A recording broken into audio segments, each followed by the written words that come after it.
4 से 5 घंटे की एक स्टोरेज मिलेगी और उस स्टोरेज से हम हमारी जो पीक हावर होते हैं, चाहे वो कभी पीक हावर सर्दियों में आपने देखा होगा 6 से 10 के समय मैक्सिमम हमें वो एनर्जी की जरूरत होती है, और गर्मी के समय आपने देखा होगा कि लगभग 7:30-8 बजे से लगा के 1-1:30 बजे तक की आवश्यकताएं होती है। तो उस समय हमें सोलर नहीं मिल रहा होता है, थर्मल भी हमारा दिन रात चल रहा होता है, तो एक्स्ट्रा जो पावर हमें मिले वो 5-6 घंटे का 4 घंटे का जो गैप है, उसके लिए पंप स्टोरेज बहुत ही एक गेम चेंजर होगा। इस पर हम काम कर रहे हैं। राजस्थान विद्युत उत्पादन निगम लिमिटेड तथा एनटीपीसी ग्रीन के बीच में एनर्जी के बीच में जो एक संयुक्त उद्यम कंपनी का गठन भी होगा। उससे प्रदेश में 25,000 मेगावाट की सौर ऊर्जा, पवन ऊर्जा और हाइब्रिड ऊर्जा की परियोजना स्थापित हो सकेगी। इसके माध्यम से 1 लाख करोड़ रुपए का निवेश होगा। हम इन एमओयू के माध्यम से जल्द धरातल पर लाने के लिए पूरी तरह से प्रतिबद्ध हैं। एमओयू के मात्र 4 महीने के भीतर हमने करीब 2.5 महीने हमारे, चाहे लोकसभा चुनाव की आचार संहिता भी रही हो, हमने इस दिशा में मजबूती से आगे कदम बढ़ाए हैं। आज मुझे आपको ये बताते हुए खुशी है कि हमने राज्य की कैबिनेट में शनिवार को 3 अगस्त को इस दिशा में एक महत्वपूर्ण निर्णय लिया है और एनटीपीसी ग्रीन, कोल इंडिया, पावर ग्रिड के साथ ज्वाइंट वेंचर कंपनी के गठन के प्रस्तावों को अनुमोदित कर दिया है। अब जल्द ही इन कंपनियों का गठन भी होगा। जमीनी स्तर पर हम एमओयू क्रियान्वयन की दिशा में मजबूती से आगे भी बढ़ेंगे। इन परियोजनाओं से राज्य की कंपनियों की हिस्सेदारी 26% होगी और केंद्रीय उपक्रमों की कंपनियों की हिस्सेदारी 74% होगी। इस प्रकार हमने हमारे हितों के अनुकूल इनके साथ ये करार किया है। इन परियोजनाओं के पूरा होने से बेस लोड और पीक लोड डिमांड को पूरा किया जा सकेगा। बिजली के उत्पादन में राजस्थान की सौर ऊर्जा क्षमताओं का उपयोग हो सकेगा, जिससे हम सस्ती और प्रदूषण रहित बिजली उपलब्ध करा पाएंगे।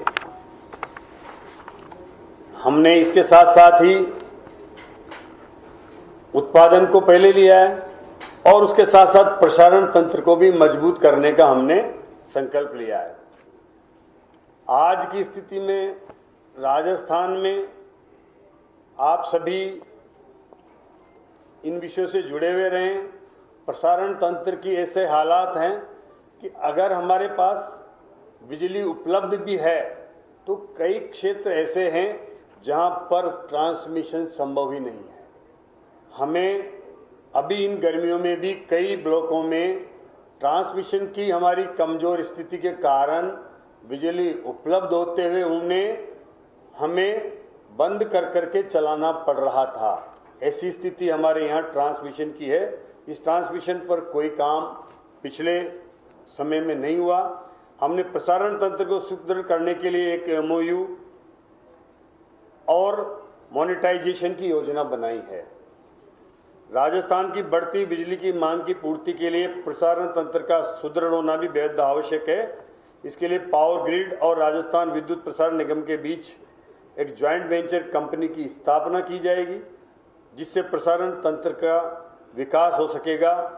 ये संयुक्त उद्यम कंपनी निर्माण, स्वामित्व, संचालन एवं रखरखाव आधार पर ट्रांसमिशन सिस्टम का संचालन भी करेगी और इस पर 10,000 करोड़ का निवेश होगा।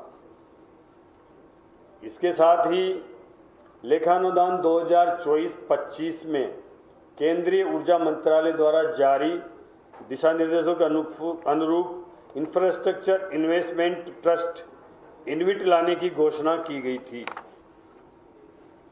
इसकी अनुपालना में राजस्थान में प्रसारण निगम इनविट गठन करेगा। इसे सेबी में पंजीकृत किया जाएगा। प्रसारण निगम को इनविट के माध्यम से अपनी परिचालन, ट्रांसमिशन परिसंपत्ति के मुद्रीकरण के लिए अधिकृत करने का प्रस्ताव भी राज्य कैबिनेट ने कल ही अनुमोदित किया है। साथ ही प्रदेश का प्रसारण तंत्र भी मजबूत होगा। ये स्पष्ट है कि हमारी सरकार दूरदर्शी सोच के साथ राजस्थान को ऊर्जा उत्पादन में आत्मनिर्भर बनाने के लिए काम कर रही है, क्योंकि हम एक साथ उत्पादन और प्रसारण का समानांतर रूप से काम करने जा रहे हैं। मैं आपको बताऊं कि हमारे राजस्थान में जो RDSS है उसके माध्यम से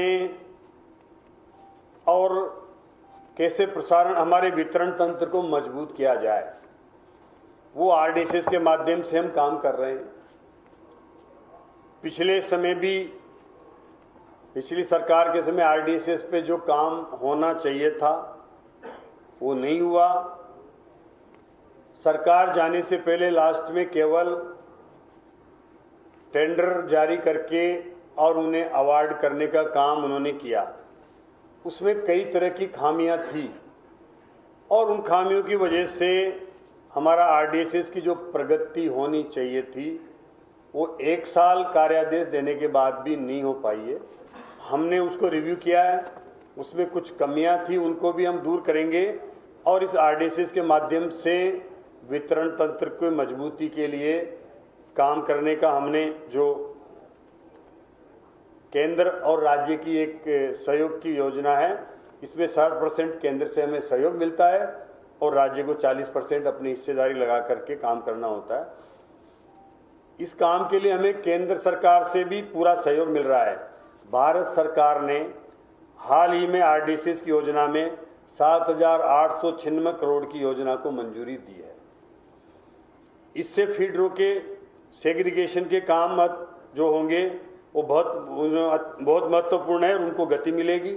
जहाँ भी फीडर हमारे, चाहे वो कृषि के फीडर हैं, चाहे वो हमारे डोमेस्टिक फीडर हैं, जहाँ हमें 24 घंटा लाइट चाहिए, एग्रीकल्चर को हमसे 6 से 8 घंटा लाइट चाहिए, उनको अलग करने से, जहाँ आज आए दिन ये देहात में, ग्रामीण क्षेत्र में हो, ये समस्या आती है कि किसी भी कृषि के फीडर पर काम किया जाता है तो वहाँ पर जब वो लाइट किसी काम के लिए बंद की जाती है तो फिर वो उस सिंगल फीडर होता है जो ग्रामीण का 24 घंटे का, उस पर भी लाइट बंद होती है। अगर हम इसको सेग्रीगेशन कर देंगे, अलग अलग कर देंगे, तो हम हमारे जो डोमेस्टिक उपभोक्ता है उसको 24 घंटा लाइट मुहैया करा पाएंगे और कृषि क्षेत्र के लिए जो भी हमारा 6 से 8 घंटे का घोषणा है उसको पूरी कर पाएंगे।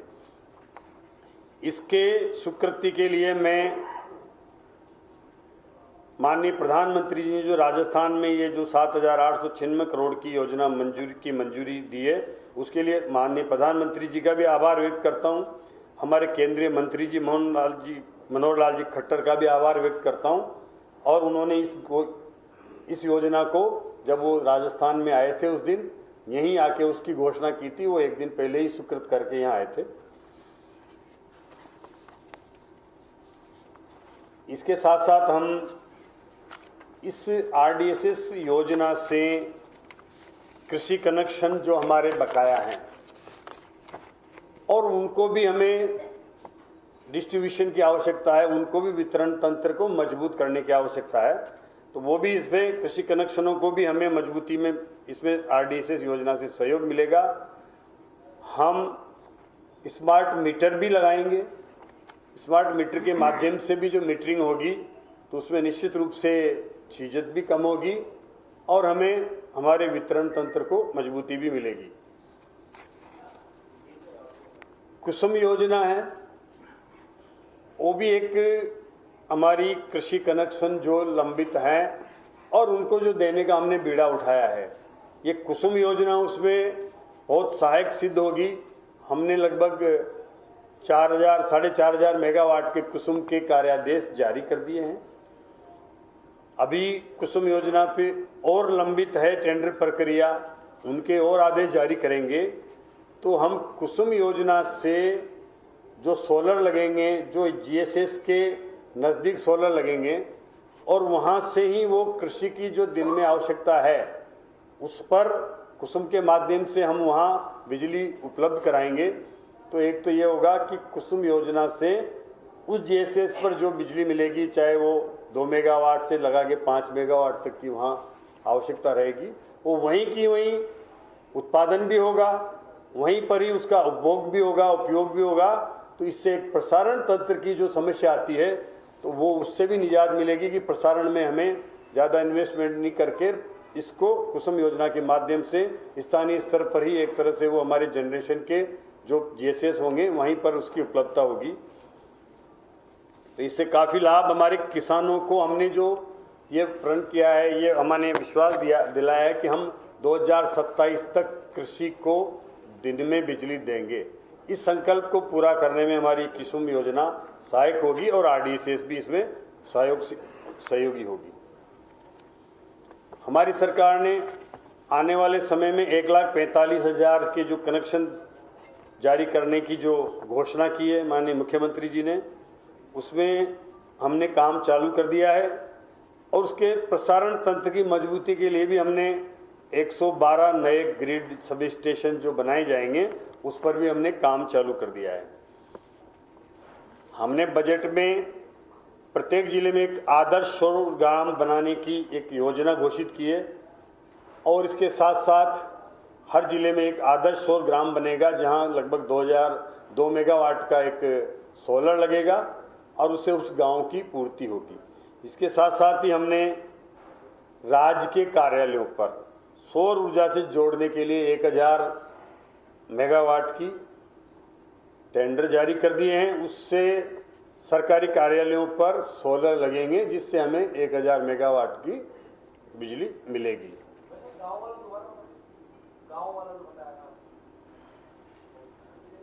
हमने जो प्रत्येक जिले में एक ग्राम पंचायत, एक गांव ऐसा होगा जिसको हम आदर्श सोलर ग्राम बनाएंगे। उस पर वहाँ 2 मेगावाट का एक सोलर लगेगा, उस गांव को वो वहाँ रोशन करेगा। इसकी घोषणा भी हमने बजट में की है मुख्यमंत्री।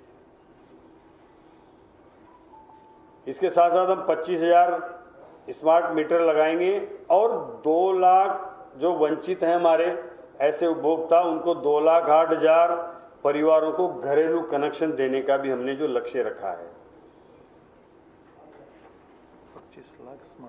25 लाख स्मार्ट मीटर लगाने का हमारा इस वित्तीय वर्ष में हमारा लक्ष्य है और 2,08,000 घरेलू परिवारों को कनेक्शन देने का हमारा लक्ष्य है।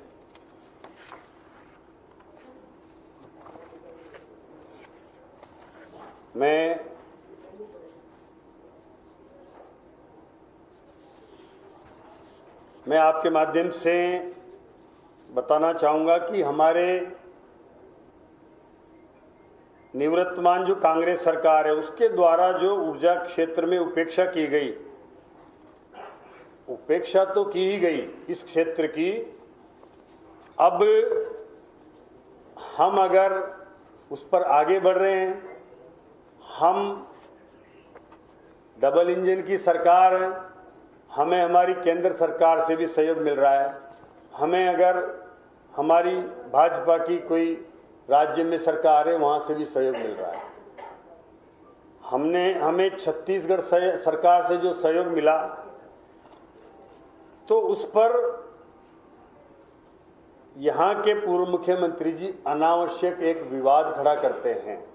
उसका भी मैं स्पष्टीकरण आपके माध्यम से देना आवश्यक समझता हूं कि एक तरफ हमारी सरकार ने जो ऊर्जा क्षेत्र में विकास के लिए जो समर्पण भाव तथा दूरदर्शी सोच के साथ काम कर रही है, मैं आपसे के माध्यम से उस सरकार से पूछना चाहता हूं कि उनकी सरकार ने उन 5 साल में क्या किया।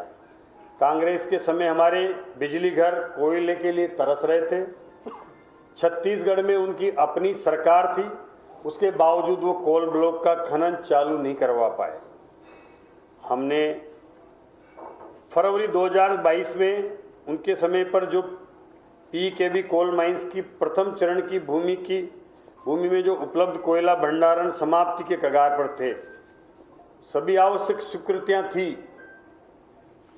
उसके बावजूद भी छत्तीसगढ़ सरकार से द्वितीय चरण के लिए कोल ब्लॉक के खनन के लिए हस्तांतरण करवाने में कांग्रेस सरकार पूरी तरह विफल रही। मैं आपको बताना चाहूँगा कि हमने जो 2 कोल ब्लॉक उनसे लिए, हमारे माननीय मुख्यमंत्री जी दिल्ली गए, प्रहलाद जी जोशी से मिले, आर.के. सिंह जी ऊर्जा मंत्री से मिले, छत्तीसगढ़ के मंत्री जी से हमारे मुख्यमंत्री जी ने बात की और वो कोल ब्लॉक जो एक 26 हेक्टर था, एक 30 हेक्टर था, हमें स्थानांतर हुए। उसमें किसी भी प्रकार की कोई न वन की, न पर्यावरण की, न स्टेट की, न केंद्र की कोई स्वीकृति बाकी नहीं थी। इसमें सब स्वीकृतियां होने के बावजूद राजस्थान की कांग्रेस की सरकार, अशोक जी गहलोत उनकी पार्टी की छत्तीसगढ़ में सरकार होते हुए उसकी स्वीकृति जारी नहीं करवा पाए।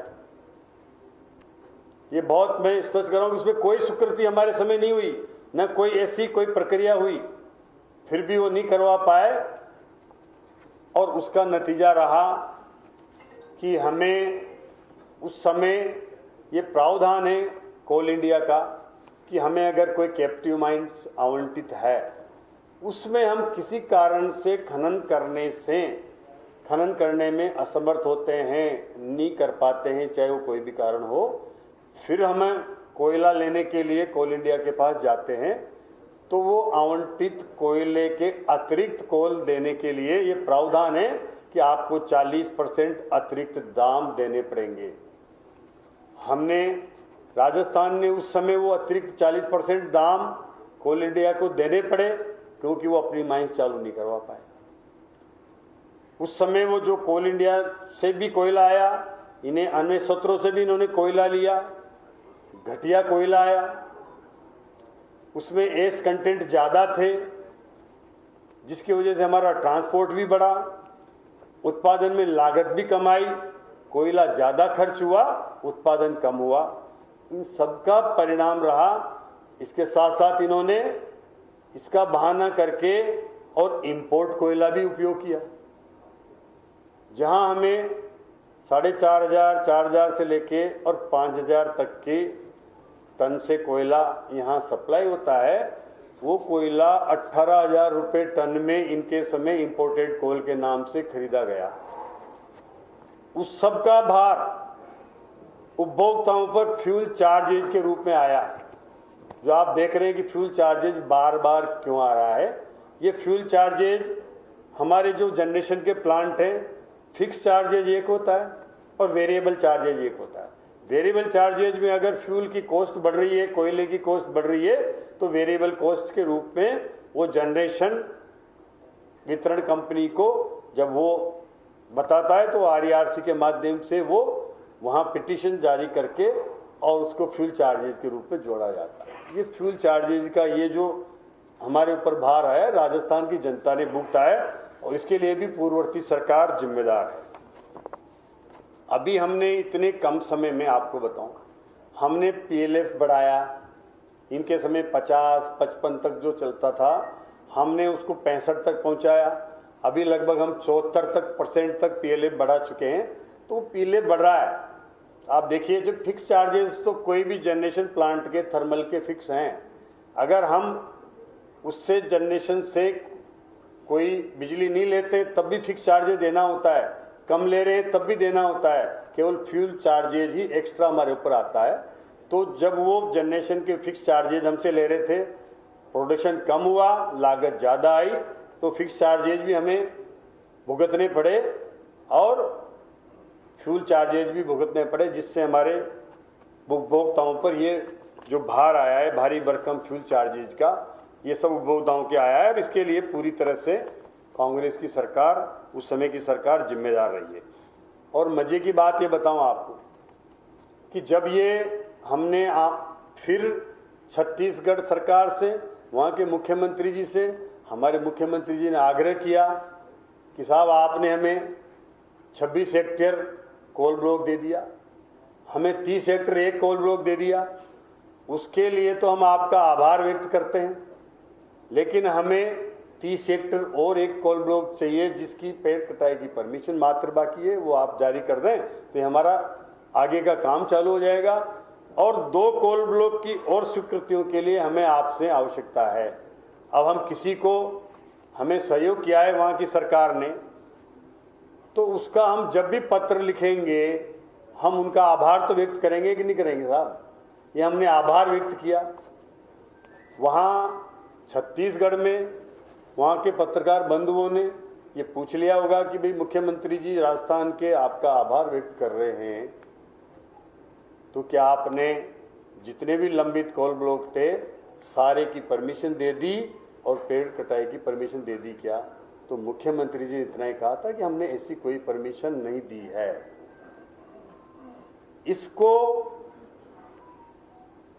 टीवी पर देख करके और राजस्थान के पूर्व मुख्यमंत्री जी उस पर भी राजनीति करते हैं। वो कहते हैं कि राजस्थान सरकार और छत्तीसगढ़ की सरकार जनता को गुमराह कर रही है।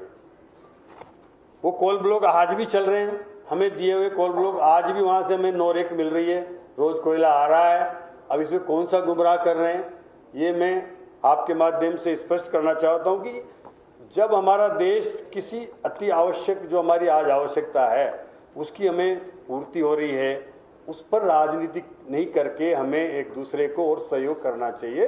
तो ये निश्चित रूप से राज्य का विकास का मुद्दा है, राज्य की जनता से जुड़ा हुआ मुद्दा है। आम जन के मुद्दे पर अशोक गहलोत जी ने जो अपनी गलत बयानबाजी करके और जनता को गुमराह करना चाहा है, इस तरह से गुमराह नहीं करना चाहिए। वो इतने 3 कार्यकाल में मुख्यमंत्री रहे, तो इसमें निश्चित रूप से उन्हें सोच समझ करके अपनी बयानबाजी करनी चाहिए। विकास के मामले में कोई भेदभाव और राजनीति नहीं होना चाहिए, ये हमारी सरकार का उद्देश्य है।